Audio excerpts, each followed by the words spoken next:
Boa noite. Boa noite para o pessoal do fundo, que não tinha escutado primeiro. Que a graça, a paz do Senhor Jesus permaneça conosco nesse momento em que vamos ouvir a voz do Senhor. Sempre um prazer e uma alegria, mas ao mesmo tempo é com temor, né, que a gente vem diante da Igreja do Senhor Jesus para compartilhar aquilo que Ele tem falado ao nosso coração. E como eu falei para parte da igreja que estava de manhã, agora eu preciso falar para vocês que estão aqui também, parabéns, por 114 anos. Né? Como eu falei de manhã, a igreja é matriarca, tem quase a mesma idade da nossa denominação. E com certeza, como foi falado aqui na oração também, a Neuzi falou, que muitas pessoas chegaram ao conhecimento de Cristo através desta igreja. Provavelmente, esta igreja tem muitas filhas e talvez netas. E em breve, a segunda IPI de Jacuí. Não sei se vai ter esse nome. Agora eu falei Jacuí, né? Tá vendo? É a segunda IPI de Jacutinga, mesmo que não tenha esse nome. Pode ser IPI de Jardim América? Aí, ó, não acerta um nome. Deixa a segunda IPI mesmo, que é o que eu estou acostumada. Mas, de qualquer forma, é uma alegria poder participar desse momento com vocês. É uma alegria poder saber como Deus tem trabalhado na vida desta igreja, para que vocês frutifiquem. Porque a palavra do Senhor diz que aquele ramo que não dá frutos é cortado e lançado fora para ser queimado. Mas aquele ramo que dá frutos, esse sim, é podado, é limpo, para que dê mais frutos ainda. Nisso, o nosso Deus é glorificado. E se Ele tem permanecido com vocês nesta igreja há 114 anos, com certeza é porque há frutos. Diferente de como eu iniciei por essa manhã, eu quero fazer uma pergunta para você que está agora aqui. E aproveito para fazer a pergunta para aqueles que assistirão ou ouvirão essa mensagem depois.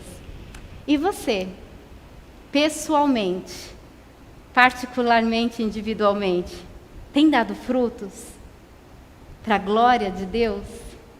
Quem você tem discipulado nesse momento da sua vida?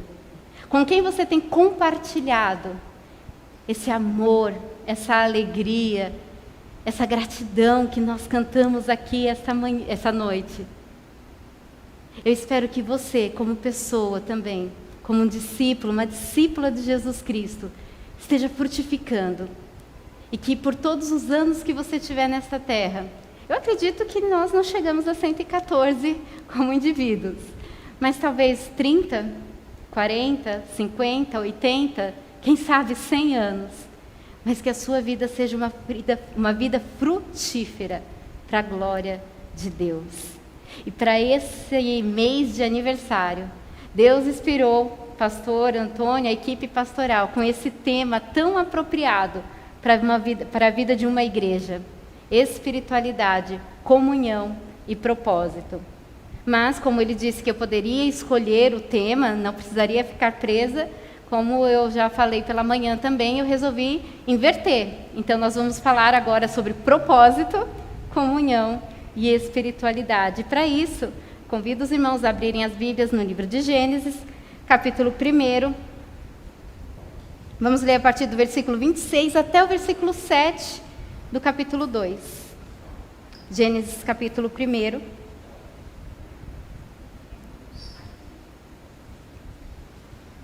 Versículo 26 até versículo 7 do 2º capítulo. Diz assim a palavra: Então disse Deus: façamos o homem à nossa imagem, conforme a nossa semelhança. Domine ele sobre os peixes do mar, sobre as aves do céu, sobre os grandes animais de toda a terra e sobre todos os pequenos animais que se movem rente ao chão. Criou Deus o homem à sua imagem, a imagem de Deus o criou, homem e mulher os criou. Deus os abençoou e lhes disse: sejam férteis e multipliquem-se, encham e subjuguem a terra. Dominem sobre os peixes do mar, sobre as aves do céu e sobre todos os animais que se movem pela terra. Disse Deus: eis que dou a vocês todas as plantas que nascem em toda a terra e produzem sementes, e todas as árvores que dão fruto com sementes. Elas servirão de alimento para vocês. E dou todos os vegetais como alimento a tudo o que tem em si fôlego de vida, a todos os grandes animais da terra, a todas as aves do céu e a todas as criaturas que se movem rente ao chão. E assim foi. E Deus viu que tudo o que havia feito, e tudo havia ficado muito bom. Passaram-se a tarde e a manhã, esse foi o 6º dia.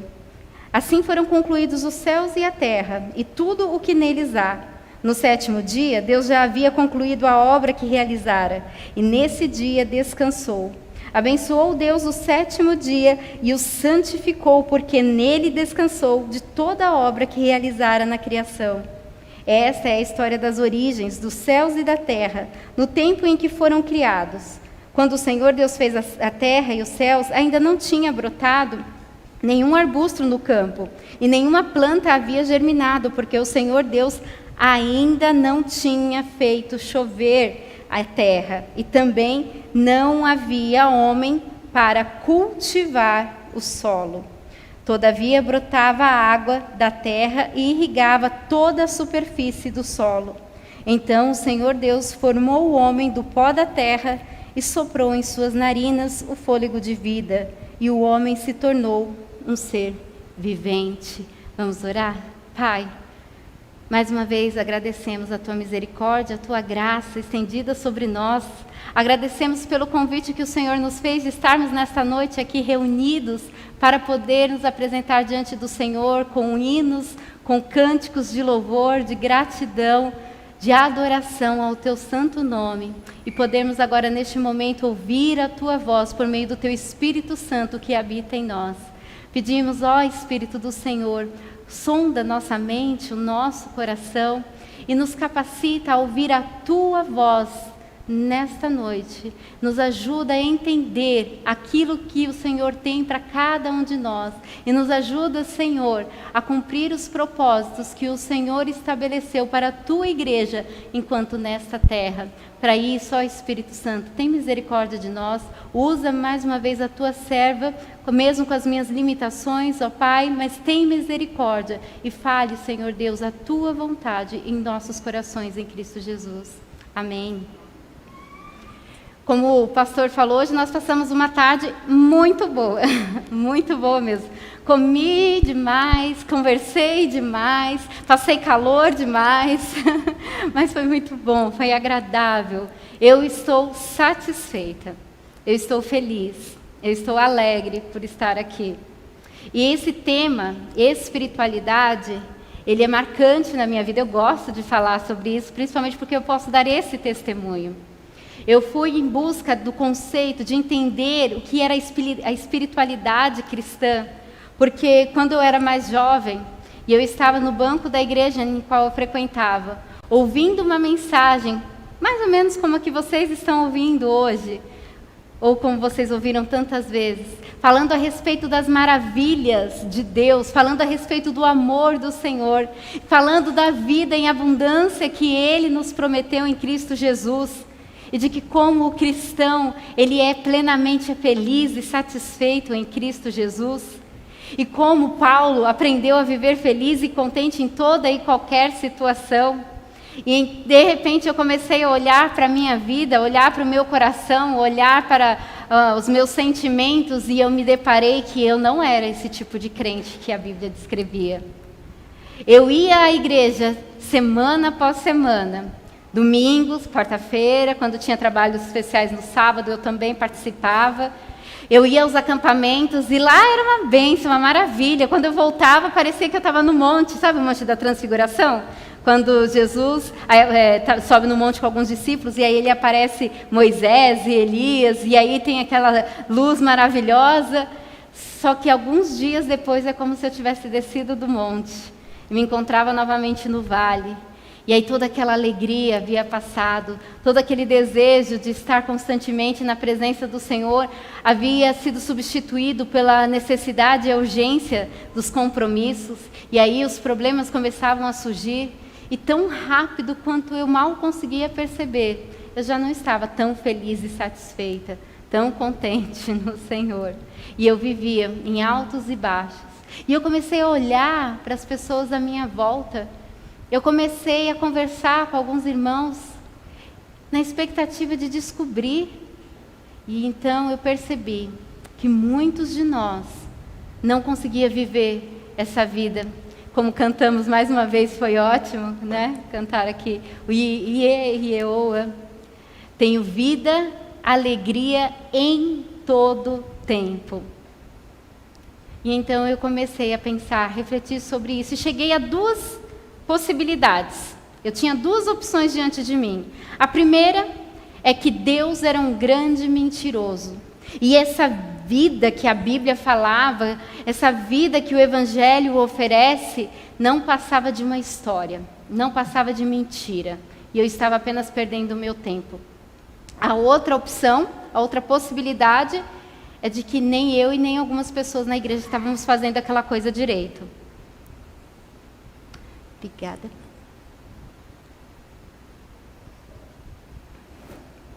Momento de expectativa foi proposital. Qual opção você acha que é a verdadeira? Deus é um grande mentiroso e a Bíblia é falsa? Ou eu não estava fazendo aquele negócio direito? É fácil essa, né? É lógico que eu não estava fazendo aquela coisa direito. Mas eu realmente queria. Naquele momento eu fui despertada e eu desejei buscar aquela vida constante que Paulo nos ensina, aquela vida abundante que Jesus viveu mesmo em meio às dificuldades. Eu queria ser aquela pessoa do monte, né, do Sermão do Monte que Jesus conta que são bem-aventurados porque são pobres, são bem-aventurados porque são humildes, e bem-aventurados significa mais do que felizes. Eu que desejei isso para a minha vida. E talvez você esteja me ouvindo agora, talvez você se lembre de momentos da sua vida que você também duvidou se essa vida que a palavra diz, se essa vida que a Bíblia diz que é possível nós vivermos ainda nesta terra, realmente é para você. James Bryan Smith, no seu livro Maravilhoso e Bom Deus, ele fala um pouco a respeito disso. Ele fala de como ele também passou por essa experiência, de olhar para si mesmo e desejar ser esse tipo de crente que a Bíblia diz, que Jesus recomenda, que Paulo mostra que é possível ser. Mas ele narra ali no começo, no primeiro capítulo do livro, ele diz que ele desejou por muito tempo e ele se frustrava porque ele se esforçava muitas vezes, mas depois de um tempo ele percebia que ele não só não amava os seus inimigos, mas como ele nem sequer conseguia amar direito os seus amigos. Quem dirá dar a vida por alguém? Só que ele aprendeu que o grande problema não é porque ele não se esforçava o suficiente, ou não é porque ele não queria o suficiente. Segundo James Bryan Smith, é porque nós não fomos ensinados a treinar a nossa alma para viver essa vida de plenitude que Jesus tem para nos oferecer. E diante disso, esse tema de espiritualidade, comunhão e propósito vem nos falar exatamente da origem da nossa existência, para que nós possamos tomar a decisão de treinar a nossa alma, de nos disciplinarmos para viver o nosso propósito, para vivermos em comunhão, para vivermos a espiritualidade de Deus e experimentarmos a vida que Ele tem para nós. Eu gostaria que você pensasse comigo um pouquinho a respeito disso, baseado nesse texto que nós lemos. Esse propósito, eu disse que eu quero começar de baixo para cima, né? Esse propósito para o qual você e eu fomos criados, o porquê nós existimos. Está logo aqui nesse versículo 28, tá? Com letras neon, piscando para a gente, né? Deus abençoou o ser humano e disse: sejam férteis e multipliquem-se, encham e subjuguem a terra, dominem sobre os peixes do mar, sobre as aves do céu e sobre todos os animais que se movem sobre a terra. Então, o propósito de nós, seres humanos, termos sido criados, é sermos semelhantes a Deus. Se nós fôssemos ler um pouquinho antes, os versículos que antecedem, nós vamos ver que quando Deus criou todas as coisas, os animais principalmente e as plantas silvestres, Ele deu uma ordem. Ele disse: multiplique-se cada um conforme a sua espécie. Então, cada animal produziria outros animais conforme a sua própria espécie. Mas quando chegou no ser humano, não é esta ordem que ele dá. Quando Deus ele cria o ser humano, ele diz: façamos um homem conforme a nossa imagem, segundo a nossa semelhança, e ele domine sobre todos os demais seres criados. Em primeiro lugar, Deus é aquele que domina. Deus é aquele que subjuga todas as coisas. E o que nós entendemos por essa palavra subjugar? Tem uma conotação ruim, né? A gente acaba pensando sempre em tirano, em ordens que a gente não quer, em coisa ruim, né? É mais ou menos assim, tipo, ter que acordar cedo para ir para a escola, ter que acordar cedo para ir trabalhar, né? Meu chefe vai ficar mandando em mim. E as leis e as regras. Acabou que a gente tem um pouco desse conceito. Mas no texto original, a palavra, no texto hebraico, subjugar significa abaixar-se. Dominar tem a mesma raiz. Quando Deus ele diz ao ser humano, a você e a mim, que nós precisamos ser como Ele, nós precisamos refletir a imagem dEle aqui nesta terra. Esse é o propósito para o qual você e eu fomos criados. E Ele não está dizendo para que nós sejamos tiranos, Ele não está dizendo para que nós nos aproveitemos da criação, Ele está dizendo para que nós nos abaixemos, né, diante da criação. Mas esse abaixar-se tem um significado especial. Eu não vou agachar aqui de novo, porque o salto agora não permite. Mas é mais ou menos quando você vai falar com uma criança. Se você quer ser ouvido, se você quer ser entendido por aquela criança, você precisa se abaixar para falar com ela, olhando nos olhos dela, para que ela te ouça, para que ela te compreenda.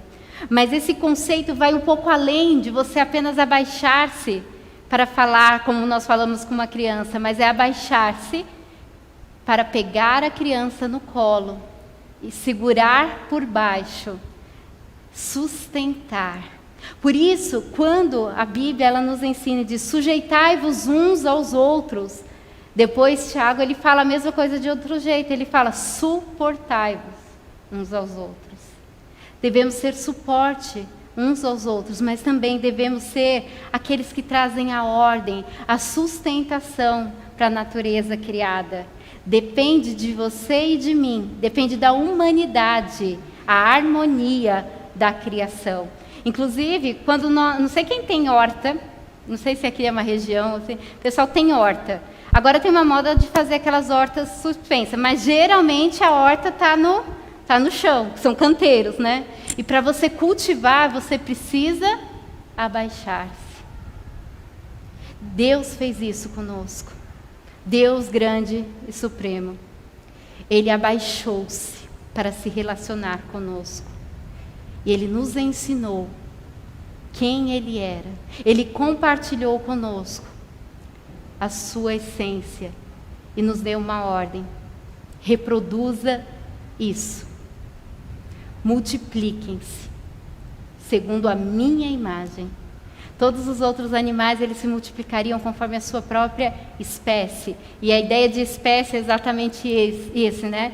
Um ser vivo capaz de gerar outro ser fecundo. Significa capaz de gerar um outro ser que vai poder gerar um outro ser semelhante a ele também.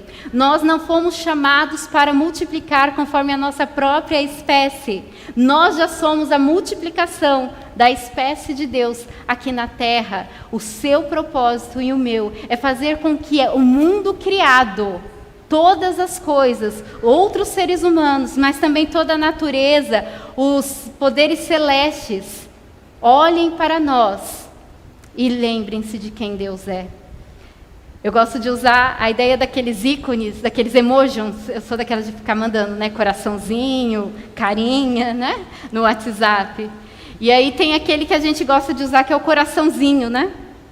E aí eu gosto desse emoji, eu gosto muito desse emoji, mas quando a gente manda o emoji, o coraçãozinho, faz assim, a gente não está se referindo ao órgão coração, que ele é bem diferente, né? Por quê? Quando eu mando o coraçãozinho para alguém, eu não estou querendo falar do meu órgão físico que bombeia sangue para todo o meu corpo. Eu estou querendo falar de um sentimento que eu tenho em relação àquela pessoa. Os ícones, as imagens, eles não precisam ser fisicamente iguais àquilo que ele se refere, àquilo que ele representa. Mas ele vai fazer com que quem olha para aquilo saiba exatamente, entenda o que está sendo comunicado.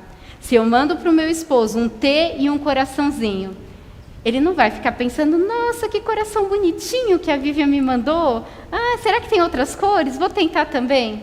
Não, o que ele vai sentir é, minha esposa me ama, eu amo ela também. Esse é o complemento que eu mesmo estou dando para a frase. Mas é automático, né? Se você ouve para alguém, eu te amo, eu falo, nossa, você está lindo, nossa, você está maravilhoso, você vai se sentir bem. Mas quando você recebe uma imagem de um coração, você não consegue pensar em outra coisa, a não ser que a pessoa está dizendo, eu gosto de você, eu te amo. E isso não faz você pensar no coraçãozinho, isso faz você pensar na pessoa. Deus, Ele nos enviou a este mundo. Você, igreja, em Jacutinga, eu acertei agora. Você, igreja em Jacutinga, você é o emotion de Deus, um emotion de Deus aqui nesta cidade. Quando as pessoas olharem para vocês, elas precisam entender que Deus está dizendo para elas, eu amo você. Quando as pessoas olharem para você, elas precisam ouvir Jesus dizer, eu morri para que você possa viver. Este é o seu propósito. E juntamente com isso, de igual forma, é o multipliquem-se. Quando nós entendemos o nosso propósito e vivemos de acordo com este propósito, nós então poderemos multiplicar outras pessoas que viverão para refletir a imagem, a glória de Deus nesta terra, sustentando, trazendo a harmonia e o cuidado para a criação, que geme até hoje, esperando a nossa redenção. Um exemplo que eu gosto de dar, eu gosto muito de animais, e eu gosto muito de cachorro. E hoje em dia nós vemos os pets totalmente dependentes dos seus tutores. O meu, como eu falei hoje pela manhã, agora ele não, quando eu tinha o meu, ele não comia se eu saísse de casa.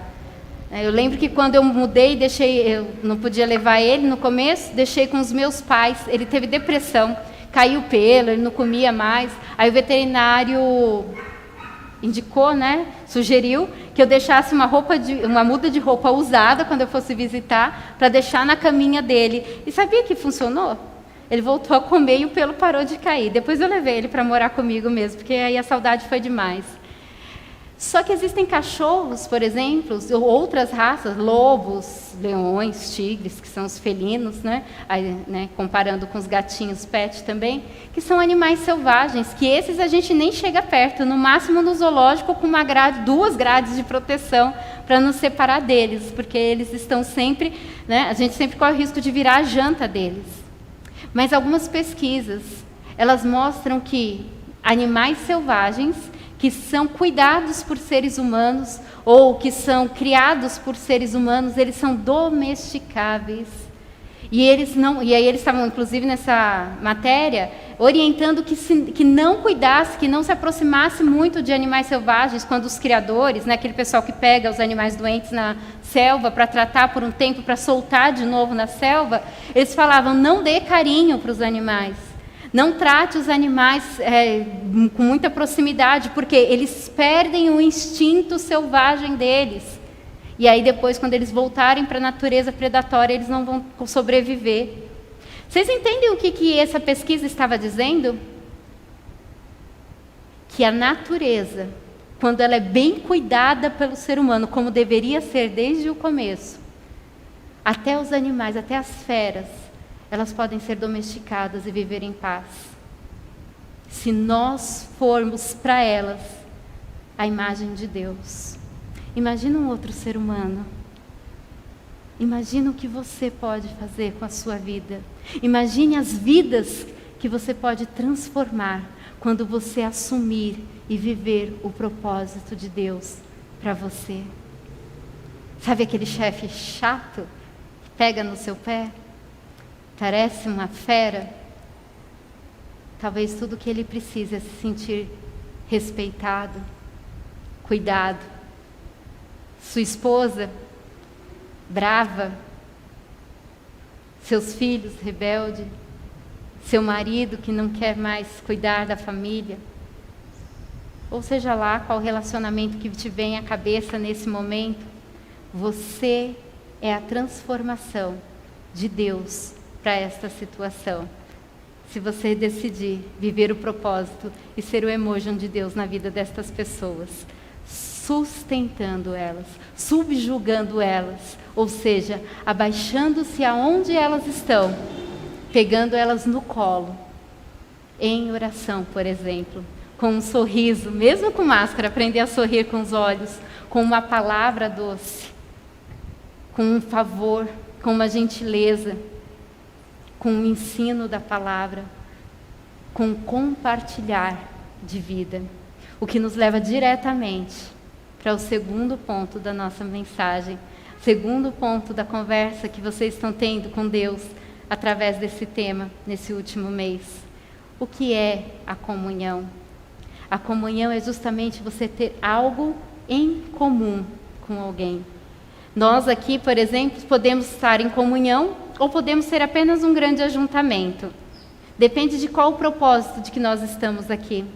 Talvez você seja daqueles que vieram para adorar a Deus. Talvez você seja daqueles que veio porque você está tão feliz porque a igreja está completando 114 anos e eu vou já dar um spoiler, tem um pedacinho de bolo, Tem um pedacinho de bolo que está uma delícia.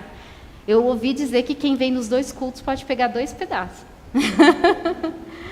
Talvez você veio para comemorar 114 anos da igreja. Talvez você tenha vindo para, essa pandemia aí, você vê os irmãos, está perto de gente. Talvez você veio obrigado, porque a sua esposa conversou com seu esposo, convidou, seus pais te obrigaram a você vir hoje aqui. Eu não sei qual que foi o seu propósito, mas se cada um tiver um propósito diferente aqui, ainda assim, nós podemos ter algo em comum. Mas se não houver esse comum, não há comunhão, há ajuntamento. E existem comunhões também que não são para a glória de Deus. O exemplo que eu acho gritante na Bíblia é da Torre de Babel.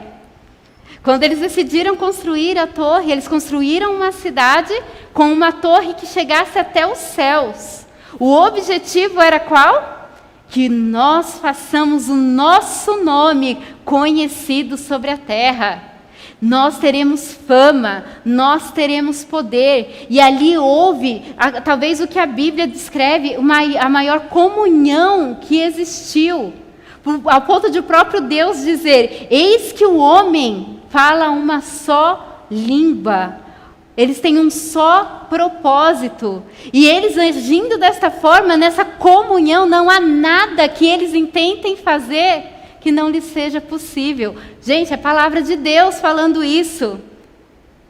Quando nós vivemos em algo em comum, que é essa comunhão, quando nós estamos em comunhão, falando a mesma linguagem, quando estamos vivendo pelo mesmo propósito, não há nada que nós queiramos fazer que não nos seja possível. E o único que pode impedir é Deus, como ele fez em Babel. Desceu, confundiu as línguas e separou todo mundo.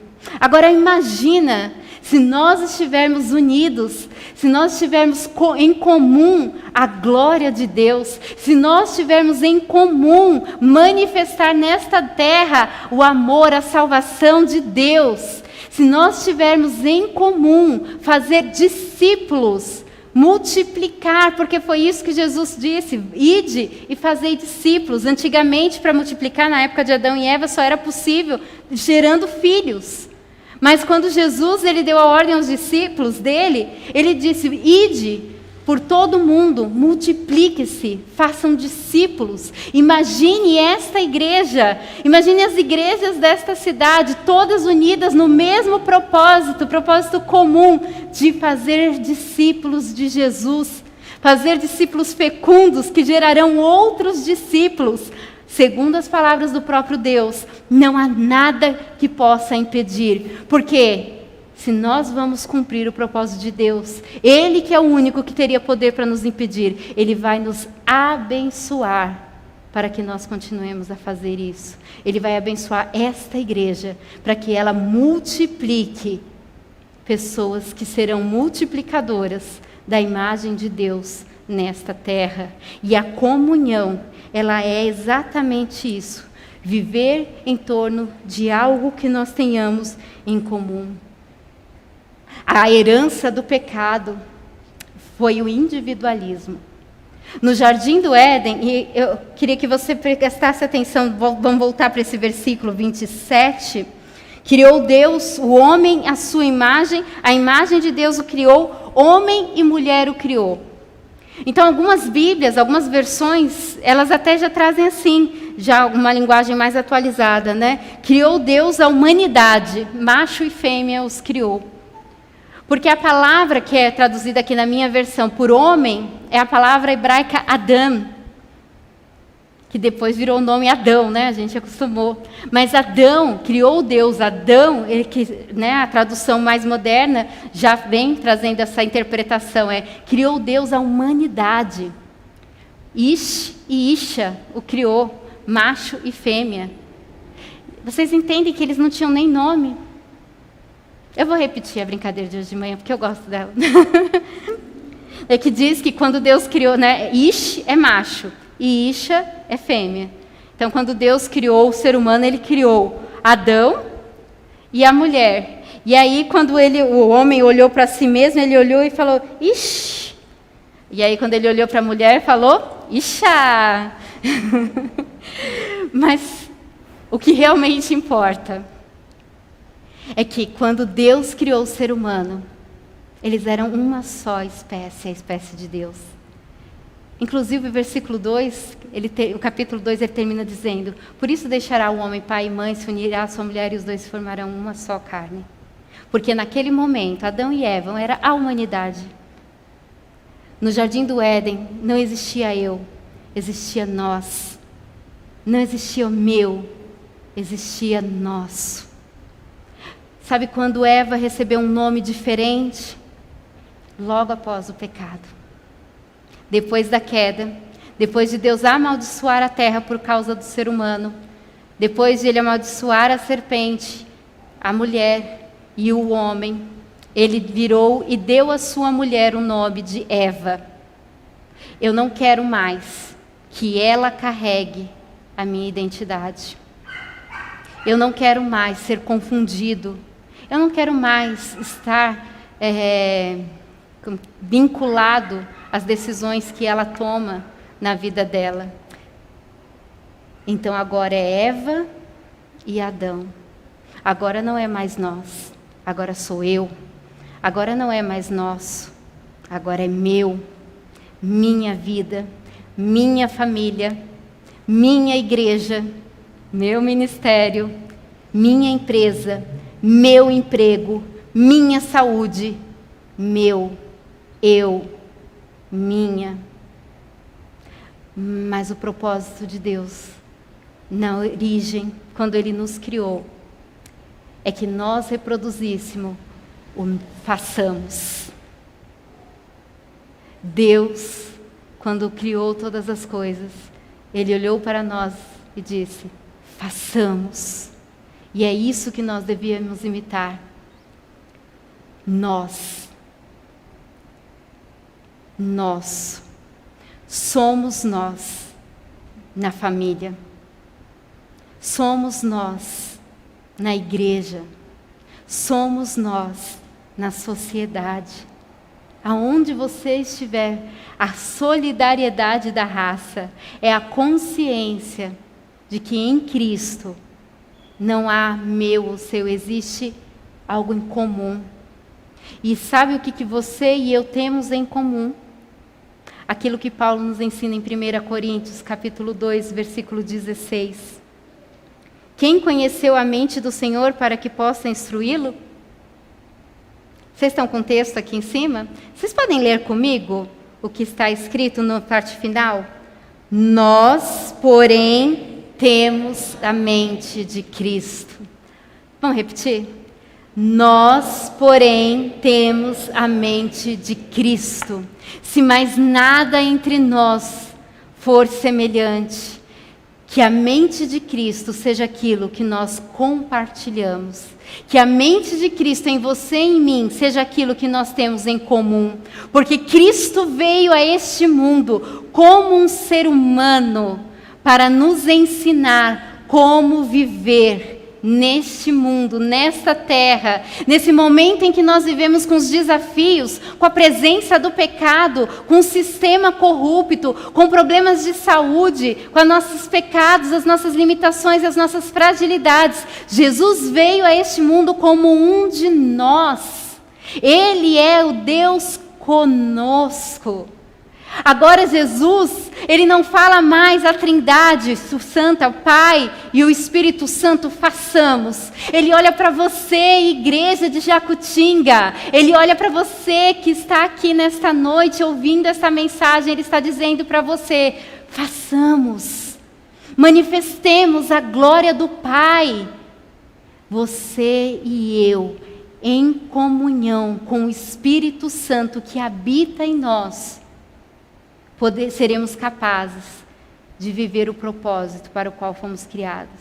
E é por isso que eu achei maravilhoso, embora são temas muito profundos, daria para falar um mês só sobre comunhão, daria para falar um mês ou mais só sobre propósito. Espiritualidade, então, eu fiquei 2 anos fazendo o curso e ainda não encerrou tudo que tinha que ser falado. É muito profundo. Mas é importante nós entendermos e percebermos que essas coisas estão completamente ligadas. Nós só vamos cumprir o nosso propósito se nós vivemos em comunhão vertical e horizontal. Jesus, no texto de João 15, eu até citei uma parte dele no começo, falei do ramo que é cortado. Mas tudo isso, essa questão toda, Jesus ele falou para ele falar, permaneçam em mim. Sabe como que eu posso ter comunhão com o pastor Antônio? Como eu posso ter comunhão com a irmã Maria? Como que eu posso ter comunhão com você? Se você e eu tivermos Cristo em comum. Onde é que eu vou me encontrar com vocês? Em Cristo. Porque se eu permaneço em Cristo e você permanece em Cristo, então nós estamos ligados por aquele que é o cabeça de toda a igreja. Então o que nós temos em comum, e é a partir disso que a nossa comunhão deve se fortalecer, é a mente de Cristo que habita em nós. Eu lembro de um testemunho de um pastor que ele falou que ele tinha que lavar o carro, e ele tinha 3 filhos, um de 5, um de 7 e um de 9 anos. E ele resolveu chamar os filhos para ajudar a lavar o carro. Em primeiro lugar, o objetivo dele em lavar o carro, com certeza, não é que aquele carro ficasse super bem lavado. Né? Quem tem filho imagina, sabe o que é isso, né? Chama a criança para ajudar a lavar o carro. Ela lava ela mesma, ela lava você, ela leva o portão de casa, o carro às vezes não. E ele chama esses 3 filhos para poder lavar o carro. Ele gastou o dobro do tempo que ele gastaria se ele fosse lavar sozinho.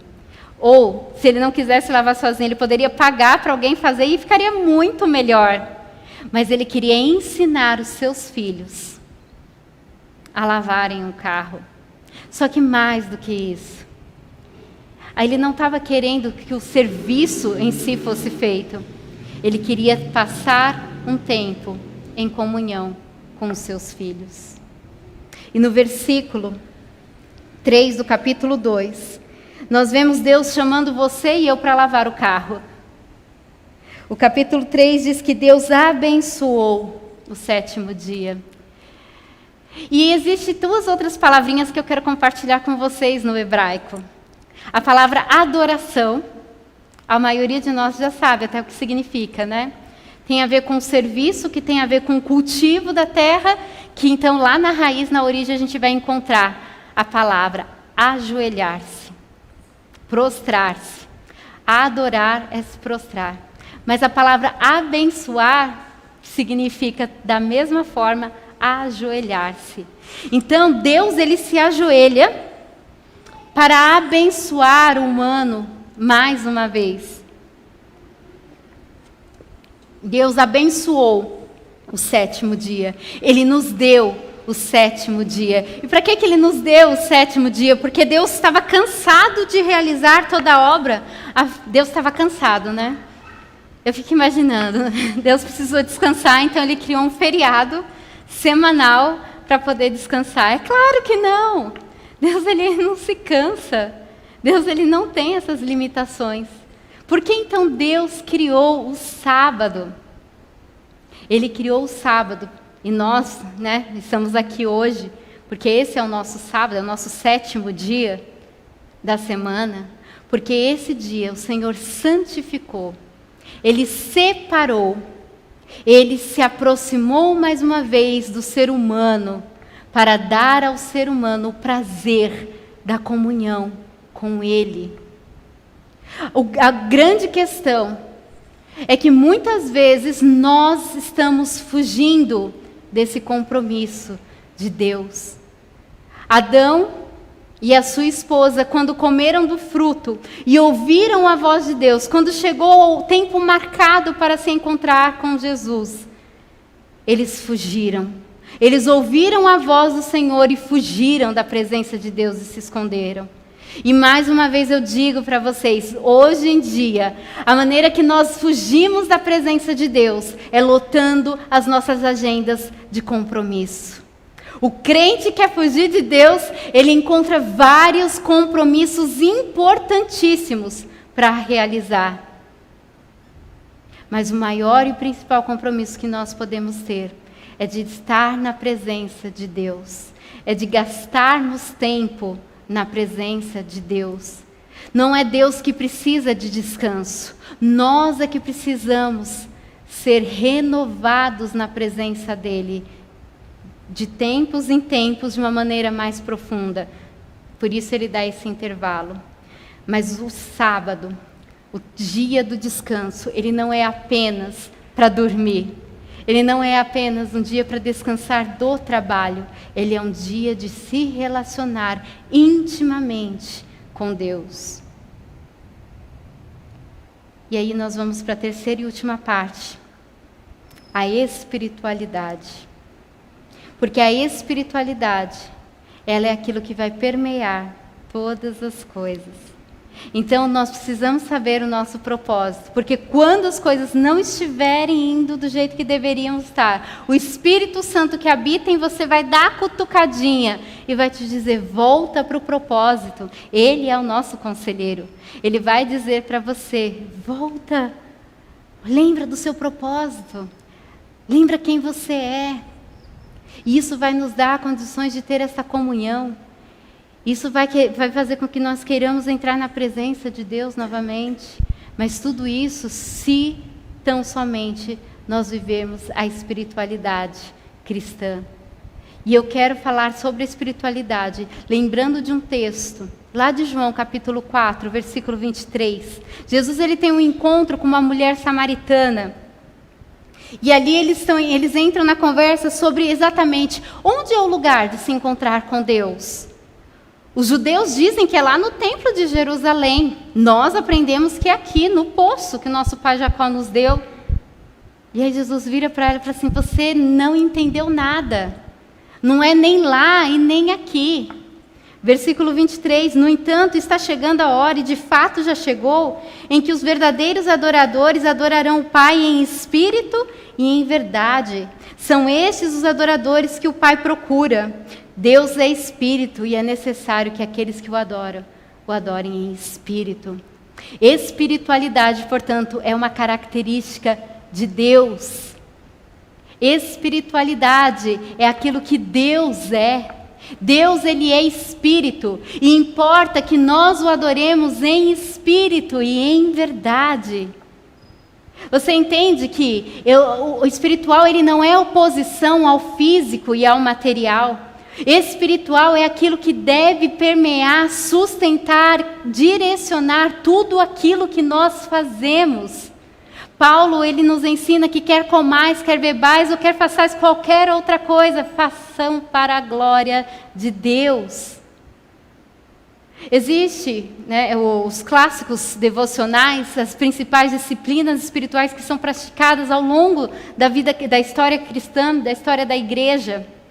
Eu tenho um livrinho chamado Clássicos Devocionais, e ali traz a experiência de vários pais e mães da espiritualidade cristã ao longo da história. E o último é a história do irmão Lourenço. Ele entendeu perfeitamente o que Jesus viveu, como Jesus viveu nesta terra, e como Paulo nos diz que nós deveríamos viver também, constantemente na presença de Deus. O irmão Lourenço, ele diz que ele praticou a presença de Deus durante vários anos, era a disciplina espiritual dele, era de praticar a presença de Deus em tudo que ele ia fazer. Ele era, uma coisa que eu não falei pela manhã, o irmão Lourenço, ele era cozinheiro. A profissão dele era cozinheiro. Então não era um pastor, ele não era um missionário, ele não foi um grande estudioso da Bíblia, ele era um cozinheiro. E ele aprendeu a disciplina de praticar a presença de Deus. Isso é espiritualidade. Quando você vai comer, quando você vai se divertir, nós somos movidos pelos nossos desejos. E todas as vezes que nós não nos disciplinarmos, o nosso desejo vai nos levar para o que é efêmero. Nossos desejos vai nos levar para aquilo que é passageiro. Se nós aprendermos a viver da maneira de Deus, se nós aprendermos a viver do jeito de Deus, então nós seremos direcionados a ter os nossos prazeres supridos em Cristo Jesus. Lá no versículo 7, se você puder ler novamente comigo, versículo 7 do capítulo 2.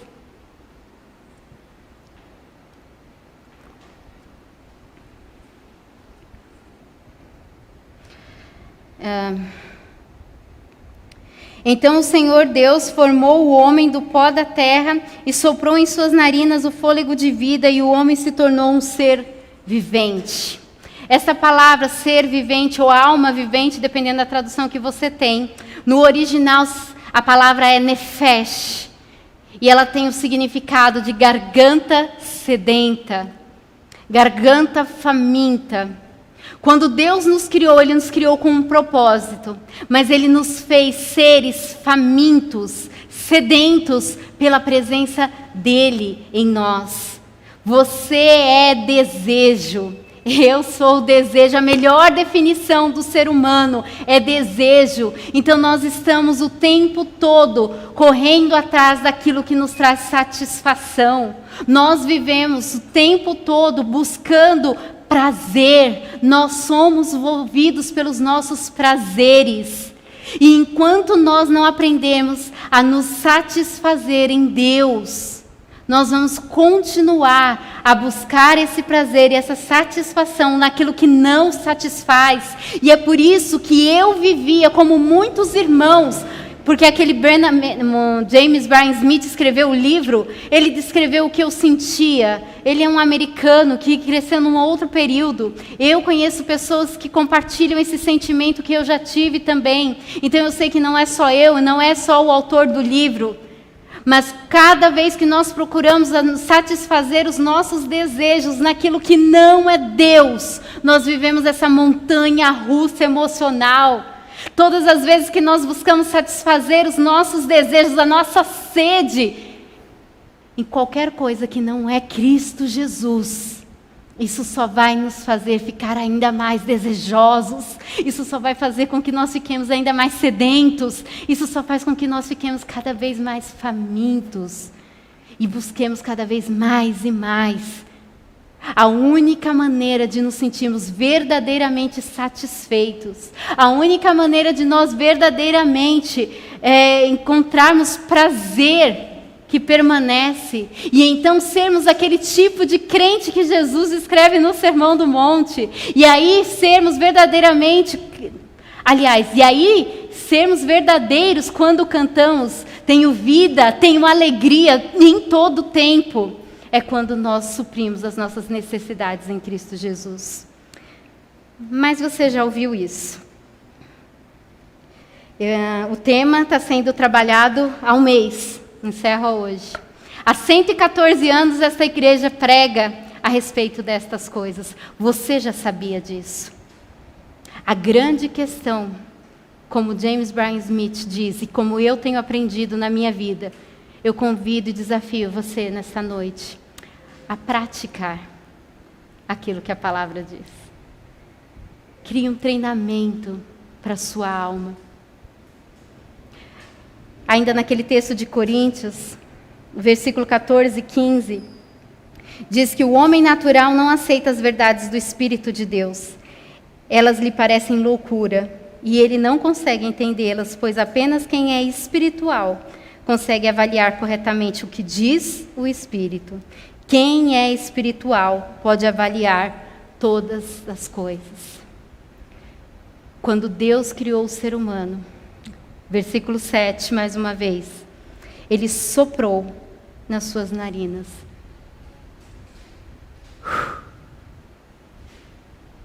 Vento. É a mesma palavra também para espírito. Deus, Ele compartilhou de si mesmo com você, colocando dentro de você o Espírito dEle. E por isso hoje, você não é apenas natural, você é espiritual. E essas coisas que o Evangelho nos ensina não são mais loucuras para você, mas são a verdade. E Deus nos desafia, o Espírito que habita em nós, o Espírito que nós compartilhamos, nos desafia a viver, a praticar esta palavra. Treine a sua alma para buscar a saciedade em Cristo Jesus. Treine o seu dia a dia. Eu quero encerrar com uma mesma ilustração de um casal que foi buscar aconselhamento na sala do pastor. E aí chegaram lá, a mulher começou a brigar com o marido e começou a falar, mas pastor, é que eu queria que ele fosse no mercado comigo. E esse homem não quer ir no mercado comigo. O meu problema é que ele não quer ir no mercado comigo. E aí o marido interrompeu e falou assim, como? Essa mulher é louca, pastor. Ela está falando aí que eu não vou no mercado com ela, mas ontem mesmo ela ficou buzinando na minha cabeça que era para eu ir no mercado com ela. Aí eu peguei a chave, peguei os documentos, fui no mercado com ela, escolhi as coisas lá. Ela está falando que eu não vou no mercado com ela. Aí o pastor pegou e virou para ela e falou assim, e agora, irmã, o que você diz a respeito disso? Ela falou assim, mas pastor, eu não quero que ele vá no mercado comigo. Ai, marido, você está vendo, pastor, é louca. Ela acabou de falar que queria que eu vá no mercado com ela, agora fala que não quer que eu vá no mercado com ela. Aí o pastor falou assim, irmã, explica melhor isso, né? Aí ela falou assim, mas pastor, eu não quero que ele vá no mercado comigo. Eu quero que ele queira ir no mercado comigo. Deus, Ele não quer que você jejue. Deus, Ele não quer que você ore. Deus não quer que você faça discípulos. Deus, Ele não quer que você venha à igreja. Deus, Ele quer que você queira vir à igreja para ter comunhão. Deus, Ele quer que você queira multiplicar o amor dEle com as outras pessoas. Deus quer que você queira passar tempo em comunhão, em oração com Ele. Deus quer que você queira estar com Ele. Quando Paulo ele diz, ofertem, mas façam isso com alegria, não por necessidade, não por obrigação, porque Deus ama quem dá com alegria. Deus quer estar na tua presença. Ele tem alegria, Ele tem prazer em estar conosco. A oração sacerdotal de Jesus ao Pai, João 17 diz, Pai, o meu desejo, gente, presta atenção, é Deus falando com Deus, é a Trindade numa conversa íntima. E Ele diz, Pai, o meu desejo é que onde eu estiver, eles estejam comigo. O desejo de Deus é que onde Ele estiver, você esteja com Ele. E o que Ele quer é que você também deseje estar com Ele. Isso é a espiritualidade que o Senhor procura de nós.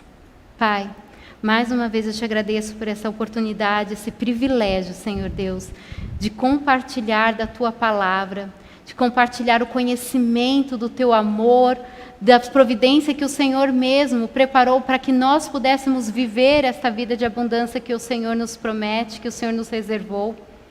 Pai, o que eu lhe peço agora em Cristo Jesus, seu Filho amado, que morreu naquela cruz, que veio ao mundo nos ensinar como é possível viver, e morreu naquela cruz para pagar pelos nossos pecados e nos reconciliar contigo, para que pudéssemos viver assim. Eu peço, vem Espírito Santo do Senhor sobre nós, a Tua igreja, neste lugar, nesta noite, nesta comemoração de 114 anos como Tua igreja aqui neste lugar, e nos ensina a viver a prática da Tua presença em nossa vida. Que o Teu desejo possa ser realizado em nós e através de nós. Que nós possamos nos relacionar contigo de uma maneira tão íntima, tão real, tão verdadeira, que não importa mais o que nós vamos fazer, mas sim quem nós somos. Somos a Tua imagem, somos a Sua semelhança e somos chamados para viver em comunhão com o Senhor. E, ó Deus, nos ensina, nos leva, Espírito Santo, nos conduz, ó Espírito de Deus, à prática desta verdade, que a Tua igreja aqui nesta cidade, que esta igreja que comemora 114 anos, possa ter mais e mais anos de vida, multiplicando, ó Deus, discípulos que Te adorem em espírito e em verdade, e que gerem outros discípulos, que farão outros discípulos, e cumpriremos, ó Deus, o mandato do Senhor desde a origem da nossa criação, multiplicar e cuidar da criação que o Senhor nos entregou, que o Senhor nos confiou. Que nós possamos sair daqui, ó Deus, nesta noite, dispostos, ó Pai, a sermos transformados pela Sua espiritualidade, sermos transformados na comunhão que temos contigo, sermos transformados diante do conhecimento do propósito da nossa existência nesta terra, e que esta cidade, por meio da transformação dos membros, pelo meio da transformação desta igreja, também possa ser alcançada e ser transformada para a glória do Teu nome, em Cristo Jesus. Amém. Que Deus em Cristo os abençoe.